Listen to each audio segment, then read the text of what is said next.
जो चर्चा जिस वाक्य से इस कार्यक्रम के व्याख्यान का आरंभ हुआ, डॉक्टर साहब ने एक वाक्य दिया, मंदिर रक्षति ही रक्षितः।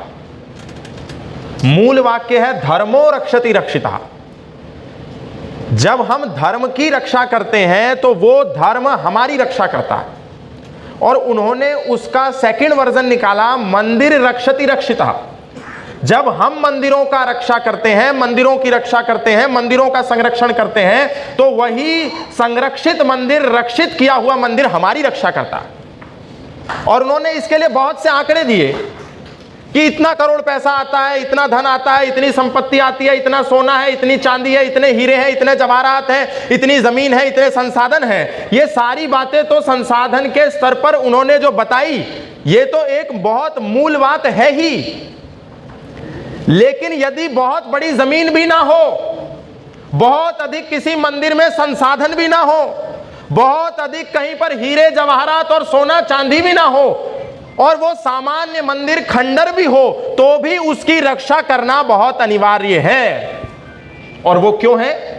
क्योंकि अगर एक खंडर मंदिर बन गया और उसकी भी रक्षा हमने नहीं करी, तो वही खंडर मंदिर हिंदुओं की मौत का सबसे बड़ा कारण बन सकता है, और बना है।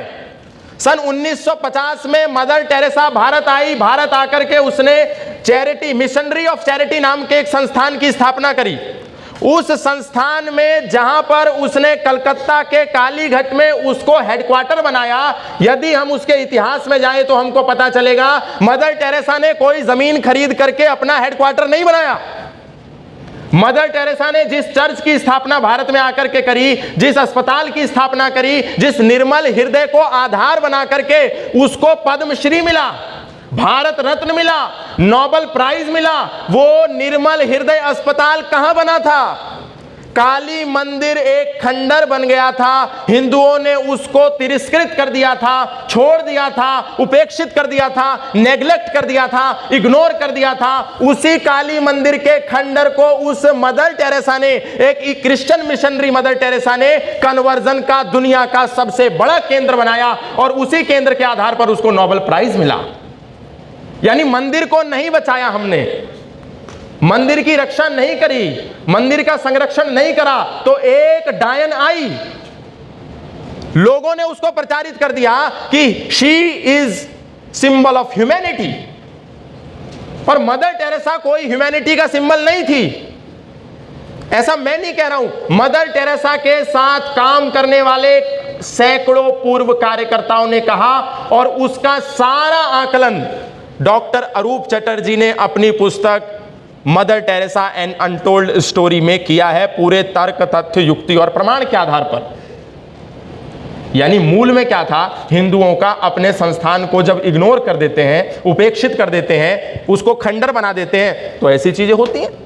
आज अश्विनी उपाध्याय जी सुप्रीम कोर्ट में खड़े होकर के हर दिन हिंदुओं के इंटरेस्ट की, हिंदुओं के संरक्षण की, हिंदुओं के हित की एक PIL याचिका दायर करते हैं।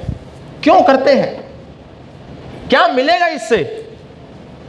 विष्णु शंकर जैन हर दिन एक मंदिर को खोज करके लाते हैं कि यह फलानी मस्जिद है संभल की, और इस मस्जिद के नीचे हिंदुओं का मंदिर है, इसको हमें बचाना है।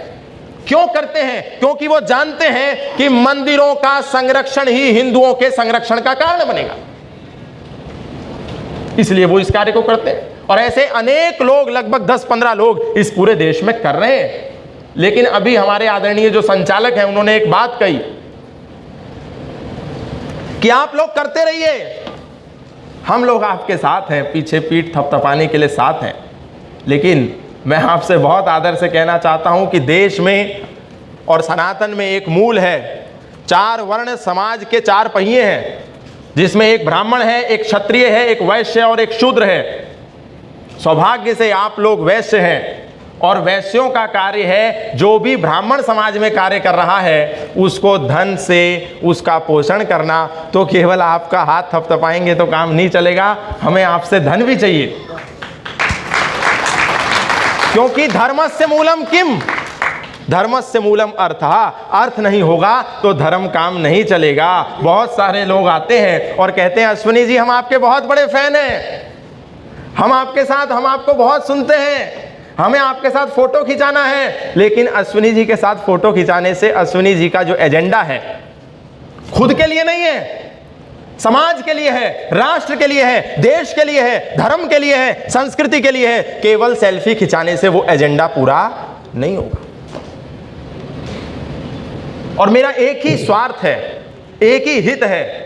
हम देखते हैं अभी आदरणीय डॉक्टर साहब ने बहुत सारी बातें कही और हर दिन हम इंस्टाग्राम पर सुनते हैं, यूट्यूब पे सुनते हैं, फेसबुक पर सुनते हैं, कोई आता है और बोलता है कांग्रेस ने ये किया, कांग्रेस ने वो किया, फलानी पार्टी ने ये किया, पूर्व में जो सरकारें थी उन्होंने ये किया। लेकिन उन्होंने क्या किया?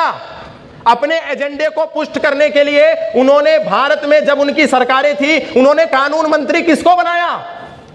सुप्रीम कोर्ट के जो सबसे अव्वल दर्जे के वकील थे कपिल सिब्बल, वैसे लोगों को उन्होंने कानून मंत्री के पदों पर बिठाया। पी चिदंबरम जैसे जो अव्वल दर्जे के वकील थे, सबसे देश के प्रबुद्ध और महंगे वकील थे, वैसे लोगों को उन्होंने कानून मंत्री बनाया। और आज की सरकारों को यदि देखें तो कानून मंत्री ऐसे ऐसे लोगों को बनाया जिसको कानून की कोई जानकारी नहीं है। क्या अश्विनी उपाध्याय जी जैसा बुद्धिमान प्रो हिंदू जो हर दिन हिंदुओं के लिए लड़ता है, ऐसे महापुरुष को देश का कानून मंत्री होना चाहिए या ऐसे लोगों को कानून मंत्री होना चाहिए जो कानून के बारे में कुछ जानते ही नहीं है, जिनको कानून का कुछ पता ही नहीं है, जिनको लॉ के बारे में कुछ जानकारी नहीं है? वो लोग जब कानून मंत्री थे उन्होंने अपने एजेंडे को आगे बढ़ाया और उन पार्टियों ने अपने एजेंडे को पुष्ट करने के लिए उस विचारधारा वाले अच्छे कानून के जानकारों का पूरा सदुपयोग किया। और हमारे पास ऐसे ऐसे विद्वान हैं और हम उनका सदुपयोग नहीं कर पा रहे हैं। हम किसको संसद में भेज रहे हैं जो कह रहा है फटाफट खोल के दिखाओ, मैं लहंगा उठा दूंगा घूंघट रिमोट से? ऐसे लोगों को देश की संसद में बिठा दिया और अश्विनी जी जैसे लोग देश में घूम घूम करके केवल बाहर से ही अपनी बातों का प्रचार कर पा रहे हैं। जो लोग प्रधान भी बनने लायक नहीं थे, पार्षद का चुनाव भी लड़ते तो भी नहीं जीत पाते, उन लोगों को मोदी जी के राज में मोदी लहर के नाम पर देश की संसद में बैठने का मौका मिल गया। और ऐसे विद्वान लोग बाहर बैठ करके केवल भाषण ही देते रह गए, केवल व्याख्यान ही देते रह गए, केवल PIL ही लगाते रह गए। अगर ऐसे लोग देश की संसद में होते, किसी अच्छे पद पर होते, कानून मंत्री होते या राज्यसभा के सदस्य होते, तो सोचिए सनातन धर्म का कितना बड़ा कार्य हो सकता था। लेकिन नहीं हो पाया। लेकिन यदि हम केवल सेल्फी ना खिंचाएं, केवल फोटो ना खिंचाएं, केवल ये ना कहें कि हम आपके बहुत बड़े फैन हैं और जब फोटो लें तो ट्वीट के साथ एक बात लिख दें और ये मांग करें कि हमको अपना कानून मंत्री अश्विनी उपाध्याय जी जैसा चाहिए, तो हो सकता है सरकार इस पे कुछ विचार कर ले। कुछ ना कुछ हमको इस तरीके से करना पड़ेगा, तब जाकर के ये कार्य सार्थक हो सकता है। अभी हमारे आदरणीय महानुभाव बता रहे थे कि कितने मदरसे हैं, कितनी मस्जिदें हैं, कितनी लाख मस्जिदें हैं, कितना पैसा आता है, हमारे पास कितने मस्जिद हैं, हमारे पास कितने चर्च हैं, हमारे पास कितने गिरजाघर हैं और हमारे पास कितने मंदिर होने चाहिए। इन सारे विषयों पर आज हमको चिंतन तो करना ही चाहिए। लेकिन इसके साथ साथ हमको यह भी चिंतन करना है कि देखिए, भारत में एशिया का सबसे बड़ा मदरसा भारत में है। एशिया का सबसे बड़ा मदरसा दारुल उलूम देवबंद सहारनपुर में भारत की धरती पर है और इसीलिए उनका एजेंडा बहुत तीव्र गति से फैल रहा है, फैलता रहेगा। अभी जो हरा पार्ट दिखाया था झंडे में, भारत के नक्शे में इस्लाम कितने एरिया को कवर कर चुका है, ये आने वाले 10 साल में पूरे भारत में फैल जाएगा। अगर हमने इसका समाधान नहीं किया, एशिया का सबसे बड़ा चर्च भारत के नागालैंड में है, लेकिन एशिया का और दुनिया का सबसे बड़ा गुरुकुल कहां है?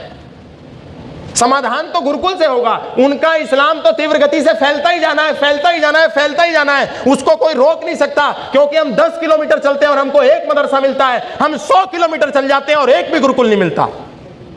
तो सनातन फैलेगा कैसे? ये अश्विनी उपाध्याय कब तक बोलते रहेंगे, कब तक गाते रहेंगे, कब तक कहते रहेंगे? विष्णु शंकर जैन जैसे लोग कब तक लड़ते रहेंगे? पुष्पेंद्र कुलश्रेष्ठ जैसे महापुरुष कब तक लड़ेंगे? इनकी एक सीमा है, इनका एक दायरा है। एक समय आएगा ये भी बोल बोल करके चुप हो जाएंगे यदि हमने धरातल पर काम नहीं किया। इस्लाम का प्रत्येक व्यक्ति चाहे कितना ही पैसे वाला हो और कितना ही गरीब हो, वो अपने बच्चे को किसी भी स्कूल में भेजे, लेकिन 1 घंटे के लिए उसको मदरसे में जरूर भेजता है, पैसा जरूर देता है और उसी पैसे से मदरसे का निर्माण होता है। हर मस्जिद का एक निश्चित राशि मदरसे को फंड देने के लिए अपने फंड में से पैसा रिलीज करती है, और हम अपने गुरुकुलों को बढ़ावा देने के लिए कुछ भी नहीं करते। और जब पैसा देने की बात आती है तो किसी भी मंदिर में सोने का छतरा बहुत आसान से, बहुत सरलता से हम देने के लिए तैयार होते हैं, लेकिन किसी गुरुकुल को पैसा देने के समय पर हम 10 बार सोचते हैं, किसी गौशाला को पैसा देने के समय पर हम 50 बार सोचते हैं, और उसमें इफ एंड बट बहुत ज्यादा करते हैं। जबकि हमारा इस सनातन का जो सबसे बड़े मूल है वो गुरुकुल ही है। इसीलिए हमने संकल्प लिया कि हिंदू राष्ट्र नहीं बनेगा केवल भाषण वादे नारों से, हिंदू राष्ट्र नहीं बन सकता पीरों की कब्र मजारों से, हिंदू राष्ट्र नहीं बनेगा गिरजा मस्जिद मिंबारों से, हिंदू राष्ट्र नहीं बन सकता लंबी चौड़ी कोठी कारों से, हिंदू राष्ट्र बनेगा केवल गुरुकुल के प्रचारों से। अभी हमारे पास ऐसा कोई गुरुकुल नहीं है, इसलिए हमने संकल्प लिया कि भारत का सबसे बड़ा गुरुकुल, 10,000 लोग, 10,000 नौजवान जहां पर एक साथ एक छत्र के नीचे बैठ करके पढ़ें, उस गुरुकुल का निर्माण हम हरिद्वार में करने जा रहे हैं। क्योंकि बिना गुरुकुल के भारतीय संस्कृति नहीं बच सकती। आज हम अपने बच्चे को कहें कि बेटा 4 श्लोक भगवत गीता के सुनाओ, तो हमारे घर के नौजवान, हमारे घर के बच्चे 4 भगवत गीता के श्लोक नहीं जानते। ये हमारे समाज की कड़वी सच्चाई है।